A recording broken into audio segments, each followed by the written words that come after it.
భీమవరం నియోజకవర్గంలోని ఆనాటి టీడీపీ ప్రభుత్వం హయాంలో జరిగినటువంటి అభివృద్ధి రెండు కళ్లతో చూసి మాట్లాడాలని, కళ్ళుండి చూడలేని వాళ్ళు ప్రస్తుతం ప్రభుత్వం వైసీపీ హయాంలో ఏమీ చేయలేని మీ దద్దమ్మ ప్రభుత్వం అని తెలుగుదేశం పార్టీ రాష్ట్ర ప్రధాన కార్యదర్శి కోళ్ల నాగేశ్వరరావు ప్రభుత్వంపై సెల్ఫీ ఛాలెంజ్ చేశారు. ఇక నీకు దమ్ముంటే దీనికి సమాధానం చెప్పాలని డిమాండ్ చేశారు. ఇక పై సెల్ఫీ ఛాలెంజ్ విసిరినటువంటి రాష్ట్ర టీడీపీ కార్యదర్శి కోళ్ల నాగేశ్వరరావు. ఈ సోలార్ విద్యుత్ కేంద్రం భీమవరం నియోజకవర్గంలో లాసర్ మెయిన్ ఛానల్లో తెలుగుదేశం ప్రభుత్వం హయాంలో 7 కోట్ల రూపాయలతో దీన్ని నిర్మించడం జరిగింది. ఇది ఇటువంటి కార్యక్రమాన్ని వైసీపీ ప్రభుత్వం 5 సంవత్సరాల్లో జగన్మోహన్ రెడ్డి ప్రభుత్వం కానీ ఈ నియోజకవర్గ శాసనసభ్యులు కానీ ఇలాంటి కేంద్రం ఒకటే నిర్మించేమని చెప్పగల దమ్ము మీకు ఉందా?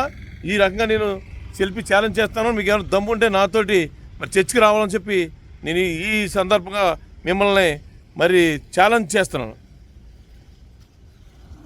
భీమవరం ప్రభుత్వ ఏరియా ఆసుపత్రి తెలుగుదేశం పార్టీ హయాంలో 6,50,00,000తో మరి పేదవారి వైద్య నిమిత్తం ఈ హాస్పిటల్ నిర్మించడం జరిగింది. నేను సెల్ఫీ ఛాలెంజ్ చేస్తున్నాను వైసీపీ ప్రభుత్వానికి, జగన్మోహన్ రెడ్డికి, స్థానిక శాసనసభ్యులకి.